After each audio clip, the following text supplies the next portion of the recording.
Good evening, everyone. I'd like to introduce you to my good friend, tonight's co-host, Tara Craver, to KLRN podcast radio show, Remember the Fallen. Tara will be doing her show from Craver Studios, located in gorgeous Highlands County, Florida. Because we fight for right and freedom, and to keep all honor clean. We are proud to claim the title of United States Marine. Honor, courage, commitment. Tara is the widow of USMC veteran Carl Craver. Her husband passed in 2014. His death was finally deemed service-connected after his passing. Carl died never knowing whether his claim was approved or denied. But Tara, with determination and perseverance, continued her husband's fight, and after a 3.5-year fight, her claim was approved. Now, with passion in her heart, she continues to fight for all veterans. Tara is known for standing for justice for our veterans and their families against the Veterans Administration, so please sit back, relax, and get comfortable, and hope you enjoy tonight's shows.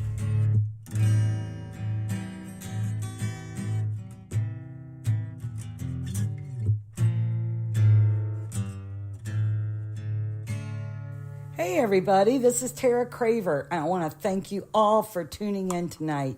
I think I got a great show lined up tonight. You know, I don't think, I know I do. I'm so excited.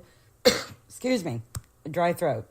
I'm so excited about things that I have planned coming up this June. So much to tell you, so little time to tell you in. First of all, I have been planning this for a couple of months. I have 2/3 of it currently. Well, it's kind of concreted in. But as many of you know, I am an advocate for any Marines or any branch of the service, family members, children that lived or was stationed at Camp Lejeune, Jacksonville, North Carolina, a Marine base between 1953 and 1987. You know, it's been brought to my attention many, many times on my my Facebook page, Camp Lejeune Victims to Faces, that being so little awareness here on the East Coast, because I live in South Florida, that because the information and awareness about Lejeune, people still aren't aware of what they may have been exposed to during that 30, 40-year decade while stationed at Camp Lejeune. My late husband, many of you know, was stationed there in the early 70s. And his death was finally deemed service-connected September 2017 as being related to the toxic chemicals at Lejeune. And it has been noted that Lejeune is the largest mass contamination in U.S. history, which is a lot of what tonight's show is going to be about, because it appalls me. It just sends me through the roof when I think about the day my husband was told he was terminal. And it wasn't until we went to the VA to sign up for medical that we were told about Lejeune. My husband had no idea. We had no idea. We had never heard about it. So that right there in a nutshell, folks, tells you the awareness just isn't out there. Back in April, if I'm not mistaken, 2018, the acting secretary, his name escapes me at the moment, the acting VA secretary had sent out a memorandum to all VA facilities to hang these sizable posters, approximately 2-foot by 3-foot posters, and brochures to put in their lobbies, their medical facilities, VSO offices, etc. Well, it seems like, the members, I can only go by what the members on my Camp Lejeune Facebook page tell me. It just seems to me, by sensing the numbers in my group, that this is hardly being done. And when it is done, or being done, the posters might stay up 1 week, but a veteran might go back in 2 weeks later, and Lord and behold, the information's gone.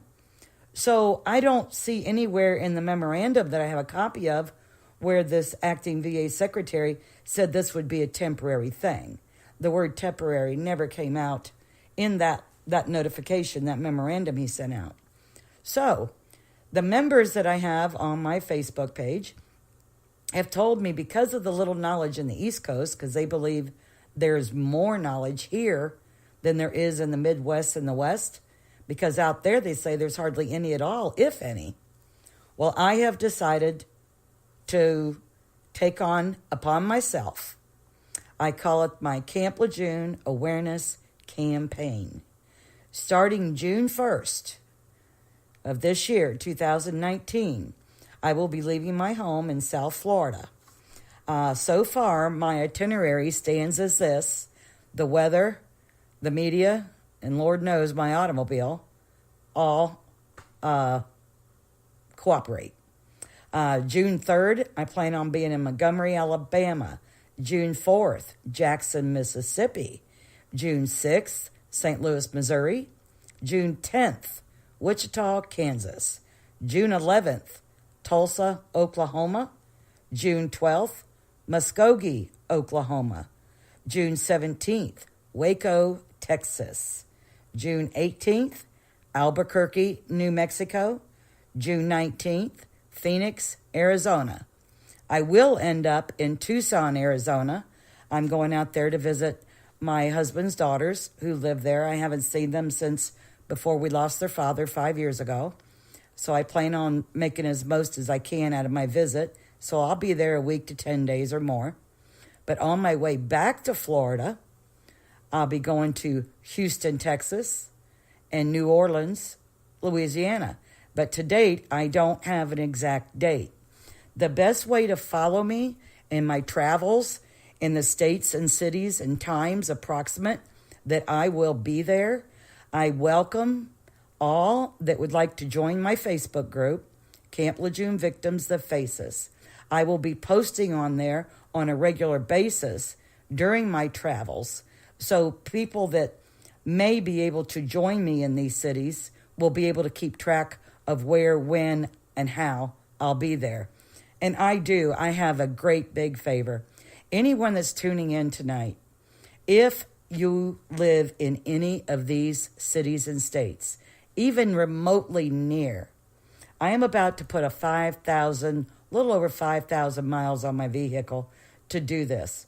Do I have to? No, I don't have to, but I want to. It has grown into a passion of mine since 5 years ago when I lost Carl.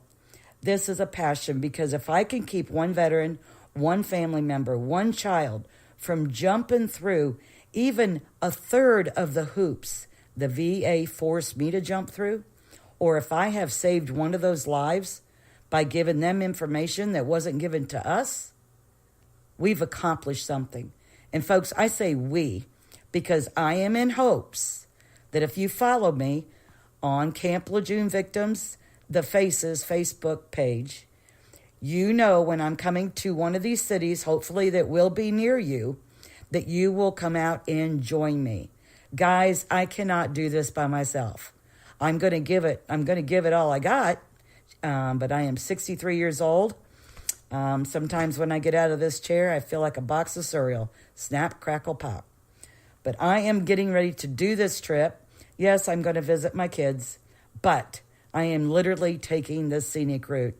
And like I said, this is going to be the first Camp Lejeune awareness campaign that I know of someone traveling like this. And I'm really super excited.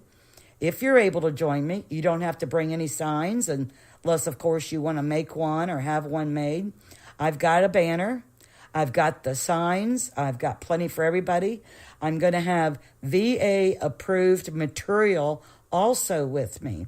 I'm going to have VA-approved brochures, VA-approved flyers, VA-approved posters. Everything the VA facilities are supposed to be putting in their facilities and do not, or put it somewhere where nobody can see it, I will have on hand. I'll also have cards and other things to give out. I'll have my campaign buttons. Most of you have seen them. They're the red, white, and blue, Justice for Camp Lejeune Victims. Please, if you're going to be in any of these cities near or where you can at least travel to, please come out and join me. Here in a few minutes, I will give you my itinerary again. So I urge you, please get a pen and paper. so you can write this down. This is so important, guys. This is so important. This means saving a life. But the other half of this program that I wanted to do was to talk about the VA. Now, I do have some VA members that are VA employed on my Facebook Camp Lejeune page. And in advance, there are a few that I do associate with. And the couple that I do talk to, I love you to death, and you know who you are on a personal level. The VA, I have never had, I've never had anything positive to say. And this, I'm going by my own personal experience. The experience my late husband went through, the experience that I went through. And I apologize, but I have nothing positive to say. If anybody has anything positive to say, at the end of the show, I will give an email address. I would love to hear your opinion.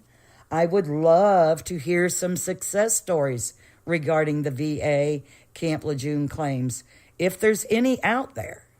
Now, that's only if there is any out there. But positive or negative, I would love to hear your stories. I would love to know the issues you run into or the issues you have not run into. That would be great. I don't want to sound like I'm, not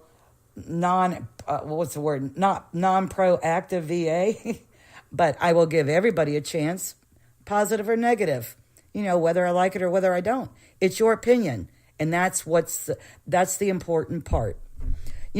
Today when I had to go into town, and when I came home, one of the moderators on my Camp Lejeune Victims, the Faces Facebook group, she had put up a post, and I really thought it was interesting. And her name's Jill. And Jill, she wrote, "It is totally unacceptable," and those two words are in capitals, "for any VA medical facility or medical staff to tell a veteran that they have never heard of the contamination at Camp Lejeune." Then she says, "How in the helo can you be properly screening them, diagnosing them, or properly treating them? Do you really not know, or were you schooled to lie?" Now, this is Jill's opinion, but you know what? I almost agree with her. Even though it was a VA facility that told Carl and I about the water, so I can't say they're all like this, but again, my opinion and what veterans have told me, a lot of them are, and that's the sad part. But underneath hers, somebody posted underneath her comment, a gentleman by the name of Tommy, he wrote, was schooled to lie. That's his opinion. And of course, Jill come back and said, "I have a gut feeling you're 100% accurate." And then we have Kathy that lives in Tucson. She says the Southern Arizona Veterans Healthcare System gives you a blank stare and ask, "Where?" The only person who knew what and where her husband was talking about was the guy who signed him up for medical care, according to Kathy, in 2014. FYI, Kathy lost her husband not long after that. And for that, Kathy, my condolences. Then we have a few others. Of course, they've gone on to tell their opinions and this, that, and the other. Then we have a woman by the name of Trish. She posts, "Brought it to the attention of my VA primary doctor. She has never heard of toxic water contamination. She never heard of Camp Lejeune.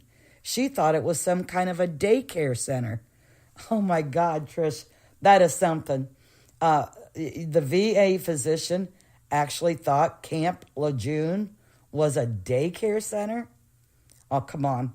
You know what? But I believe you, because I have heard some of the strangest things in the last 5 years. Trust me. I mean, strange things.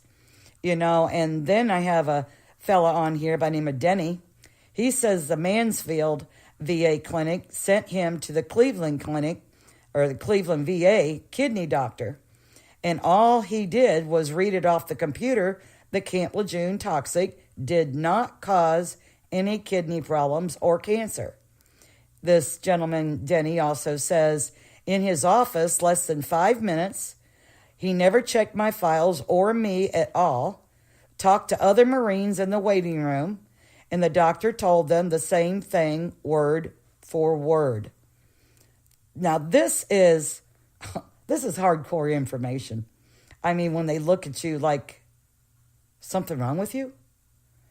And then he just says, he is not a nice doctor, just running us through like he didn't care or want to be there. You know, folks, I have heard this so many times, that some people feel like they're a herd of cattle and being herded into cattle pens. The sooner they get them in, the sooner they get it out. Next client, please. Let me go collect my pathetic VA paycheck and get the heck out of Dodge. And that's what so many have come right out and tell me, in their opinion, by their experience. Folks, we're going to stop right there for a few minutes and take a little break. And please don't go away. Stay tuned for more.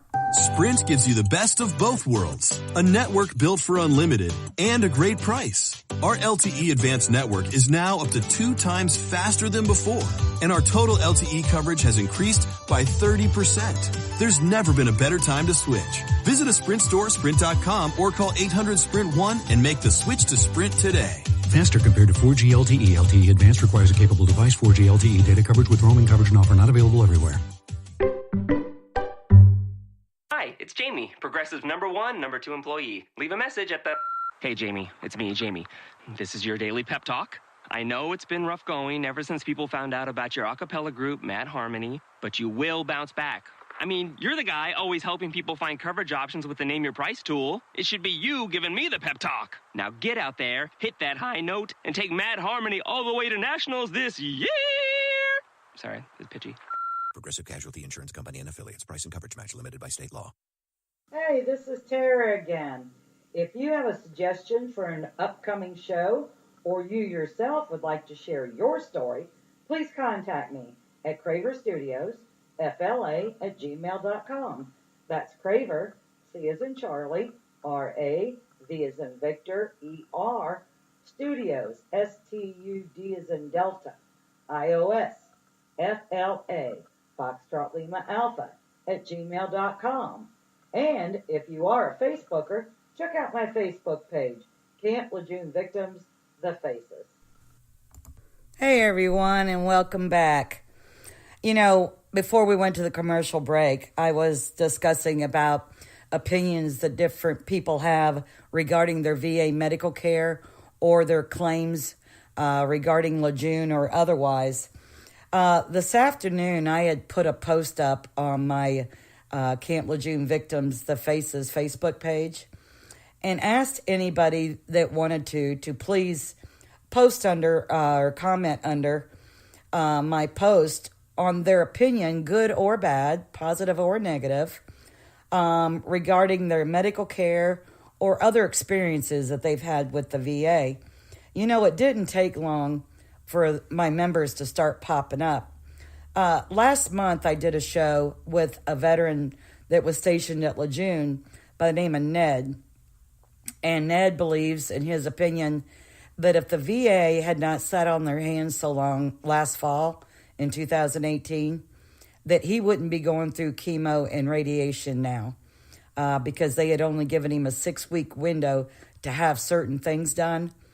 And from what he tells me, the right medical attention was not done in a timely manner, which now it has metastasized into other areas. Well, the first comment I got asking for people's opinions this afternoon was from Ned's wife, Kathy. And I'm just going to put just the way she puts it. She goes, they suck. She said Ned's cancer could have not grown so quick if it wasn't for their negligence. I could have lost him. I feel for you, Kathy, you and Ned, and I'm so sorry that either of you are going through any of this. And then I have another veteran on here. He says, let's see here, let me scroll down here. He says, First of all, the VA denied, and this is a veteran by the name of Pat, the VA denied any issues at Lejeune for years. I lost my son, then no one could identify my health issues or many others. Years go by, then I was injured in Iraq. I put all down for claim, and the VA wouldn't even commit or admit about the water. Not even tested for anything in my claim given. I was at Lejeune from 1985 to 1996 and knew many whom had had children that died. My neighbors, friends, others, and weird symptoms from cancer to intestinal issues, reflux, joint pain, teeth falling out, stillborns, young infant deaths. And the Naval Hospital, according to Pat, kept it all quiet. He goes on to say, I'm lucky, I'm still in, but a soldier now, but my health is getting poor. And then he ends his post or his comment by saying, frankly, they can all go to, well, you can imagine what he said. Then the Kathy from Arizona, she lost her husband just not long ago. She says that Bob, her husband, her late husband, had good care at the Southern Arizona VA hospital there in Tucson. She goes on to say, however, the respite unit left a lot to be desired. I made a formal complaint to the unit director about one of the RNs who ignored Bob's lack of food and fluid intake to the point of needing to go to the ER for hydration and more acute care. The ER doctor said Bob was the ER doctor said Bob was dry as toast. He was still a full code at that point, not on hospice yet. She goes on to say, I was at his side 12 plus hours a day advocating for his care. They all knew I was an RN and nothing was going to get past me. This oncology doctor and the pharmacist who managed his chemo and other meds were fantastic, she says. Oh, thumbs up for the VA. That was my opinion, by the way. She said they knew their stuff and were very supportive. As for the claims process, it needs a total overhaul, Kathy says. It's been the same mess since 1965 when my dad died. Just less numbers of veterans needing help back then. You have a bunch of paper pushers, some of whom don't have a clue what they're doing. My Lord. I have to say I agree with you, Kathy. When Carl and I did the claim or filed the claim, they look at you like you just come from another planet. They're just like, huh? Well, anyway, under the same post, asking people, or the posts that I made, asking people to give me their opinion, both positive or negative, of their experience. I have a gentleman by the name of Michael, who's a veteran, and he says, hey, Tara, the claims process was easy enough to file. The CMP examiner tried to pull a slick one by stating my mental health conditions were not due to emotional trauma. Well, the problem is that I filed for exposure to toxic chemicals. Now, I'm appealing that claim. My health care concerning esophageal cancer has been really good with an excellent surgeon at the Indianapolis VA and a really good team here in Dayton for aftercare. Thumbs up again, VA. Unfortunately, to be diagnosed, I had to pressure my PCP to schedule a scope to find the tumor. Mental health treatment is a different story. When referred to that department, it took 2 months for them to contact me. Communication of upcoming appointments is a little overboard when they send emails and 2 paper form reminders. I believe there should be a specialist in toxic exposure, at least on a regional level. Hope this is the kind of information you wanted. Yes, it is, Mike. It definitely is. And you know what, Mike? I do agree with you. They should have a specialist in toxic exposure, at least at a regional level. But you know what's funny about that is that a lot of you are aware, well, they don't call it the SME program, which is called the Subject Matter Expert Program. The VA, a few years ago, they needed specialists when these Camp Lejeune claims started really coming out of the woodwork. And, you know, the VA, it's all wrapped around the God almighty dollar. They couldn't, I'm just paraphrasing here, by the way. This isn't in writing. This is totally my opinion. The VA, you know, wow, we can't afford to hire specialists. But wait a minute. We have doctors at our disposal on our payroll. Let's use them. So they give these doctors, now I've been told 2 or 3 different things. One person said a 40-hour course. One person said a 3-day course. But neither here nor there, the longest that I've heard is they gave some of these doctors at least a 40-hour class or course or less to be a subject matter expert. Now, my husband, his subject matter expert, totally hilarious. My husband's subject matter expert was a doctor, or is a doctor, I don't know if he's still employed there, out in California. And he did a CMP on my husband a year after he died. I never did understand that one quite. But anyway, they used him as a subject matter expert doctor when my claim was being processed. And this particular VA doctor, in my case, specialized in weight loss. Yes, you heard me right, weight loss. My husband's subject matter expert was a specialist in weight loss. And they gave him a 40-hour course. Now he's a specialist in toxic substances and chemicals. I'm sorry, but it's all I can do to hold my composure. But anyway, that's where that stems off, especially when he says, when this veteran Mike says they should at least have specialists, at least on a regional level. Let's see here. I got another. This is a widow of another Camp Lejeune veteran. And Jerry, I still think of you, girl. I'm looking at her comment right now. Jerry lost her husband just a few short months ago. And again, Jerry, I can never send enough condolences to you. And only thing she says to me is, Tara, I don't think you really want me to post what I think. Not today, anyway. Jerry, I'm sorry if you're having another bad day, girl. We will talk soon. Well, Jill, she actually moderates my page. She commented, the VA is a very incompetent entity. Now, this is Jill's opinion.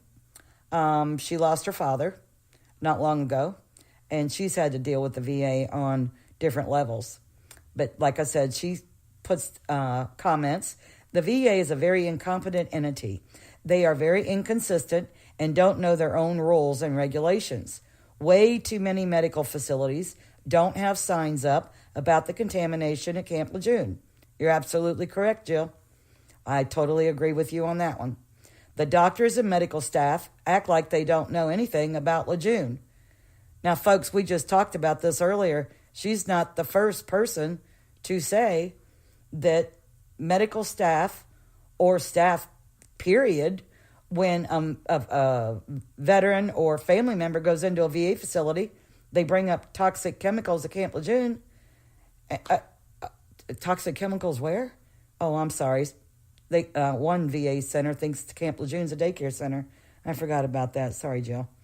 But anyway, she says the doctors, medical staff, act like they've never heard of Camp Lejeune, which leads to no screenings, wrong diagnosis, and the wrong treatments. I agree, Jill. I agree.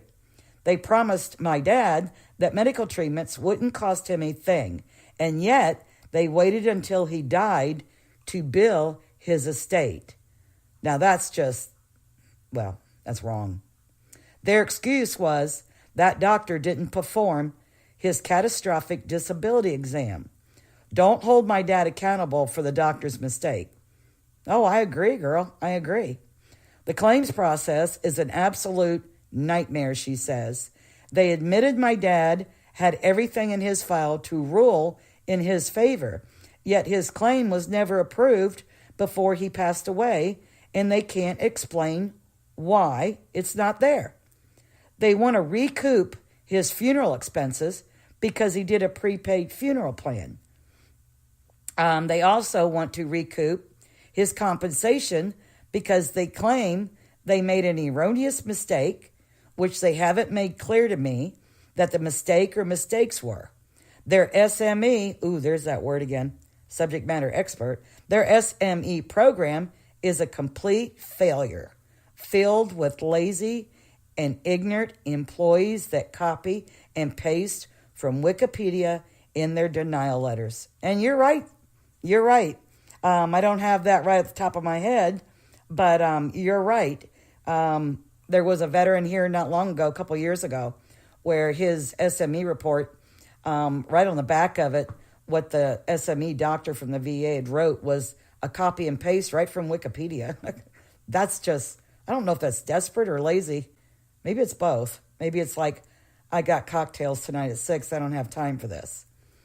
Okay, let's see. What time is it? Oh, we're getting close to the end of the show. Well, let me get one more in. We have Vinny here. Vinny, hi. Vinny and I have talked a few times. He lives in New Jersey. Vinny writes, where do I begin? I've had issues on and off with my digestive system for decades, but nothing definitive until October 2017 when I was diagnosed with esophageal cancer. The only time I went to the VA clinic was for semi-annual blood work and the follow-up doctor's appointments. I'm fortunate in that I live close to an outstanding hospital with top-notch doctors. That's great, Vinny. That's great. The idea of going to the VA for help never entered my mind because I knew they couldn't give me the level of care this civilian hospital and staff could. All this stems from being stationed at Lejeune and being exposed to contaminated water. That's really sad, people, when you don't think you're going to get decent medical care, especially when you're dealing with whether you live or die, that you feel that you've got better care at an outside doctor or hospital. But anyway, he says, shortly after being diagnosed, I filed a claim, and the VSO told me esophageal cancer wasn't on the presumptive list, but filed anyway with letters provided by my doctor. Let me add to that because I have talked to Vinny. Vinny did have doctor's letters stating that, indeed, in their opinion, that those chemicals that he drank while at Lejeune did cause his cancer. But he says he filed anyway with the letters provided by his doctors. He continues to say, needless to say, I was denied. So I went back to the doctors and they once again provided letters stating that my disease was likely caused by the exposure to the contaminated water. This time I went through the DAV and once again I was denied. I'm sorry, Vinny, but like we said on the phone the other day, I went through the denial thing 3 times and I'm sorry you're going through this. I truly, from my heart, am sorry. But Vinny goes on to say, so needless to say, I'm doing some more research with the intention of filing again. I hope so, Vinny. Don't give up. Both my senator and congressman provided me with caseworkers, but apparently they had little or no influence. So me, like many others, are now sick, and we feel the VA has taken the position of delay, deny, until they die. Vinny, I'm sorry. I am sorry for so many. I don't even have words for a lot of it. But this is why starting June 1st, I'm leaving South Florida, people. I'm leaving South Florida. And to my knowledge, it's the first ever here in 2019, the Camp Lejeune Awareness Campaign, or this is what I'm naming it. I'm leaving South Florida on June 1st. And if you got that pencil and paper ready, here's my itinerary to date. The media, the weather, and my automobile permitting. I'm planning on being in Montgomery, Alabama, June 3rd. Jackson, Mississippi, June 4th. St. Louis, Missouri, June 6th. Wichita, Kansas, June 10th. Tulsa, Oklahoma, June 11th. Muskogee, Oklahoma, June 12th. Waco, Texas, June 17th. Albuquerque, New Mexico, June 18th. And Phoenix, Arizona, June 19th. I do plan on, I'll be in Tucson with my girls, and I plan on also having a awareness deal there in Tucson as well. And like I said, on my way back to Florida, don't have the dates yet, but I plan on being in Houston, Texas, and New Orleans, Louisiana. So people, I need your help. If you're going to be in any of these cities, please come out and join me. I've got the banners, I've got the signs, I've got the information material, the pamphlets, the brochures, the flyers, you name it, I got it. I've got a trunk load, and my trunk's been loaded since last week. I've only got a couple more weeks before I get out of Dodge. So please, if you can join me, I look forward to meeting all of you. I've got campaign buttons, the red, white, and blue ones that say Justice for Camp Lejeune Victims that I'll be giving out. I did have a few patches made that I'll also be giving out. Please come out and join me. Follow me. If you have not joined, join Camp Lejeune Victims The Faces Facebook group and follow me when I leave Florida on June 1st to keep an eye where I've been, where I'm going, and what city and state to get a kind of a fresh, clear mind of where I'm going to be and what time. There is too many Camp Lejeune Facebook pages out there for me to post where I'm at, what I'm going to do. So there will be, I'm hoping Jill or maybe Tim, some of the moderator and the other administrator will repost on other sites for me for people that might be on these other Camp Lejeune pages to get the awareness to please come out and join me. I look forward to meeting all of you. Come out. Make sure you bring water. I'll have very little out there to cover myself. But if it's going to be half as hot there as it's been here in Florida since February, we need to stay hydrated. Bring an umbrella for shade. But please come out and join me. I look forward to meeting you. I'll make sure I repeat these dates later on if I'm able to get another radio show in before I leave. I plan on doing some interviewing while I'm out and about also for future upcoming shows. So everybody, thanks for tuning in tonight. I appreciate it. I hope you've learned a little bit. Hopefully you'll write into my email address if you yourself would like to be interviewed on the show. I would love to have you. Y'all have a good night and wish me luck on my upcoming Camp Lejeune Awareness Campaign trip.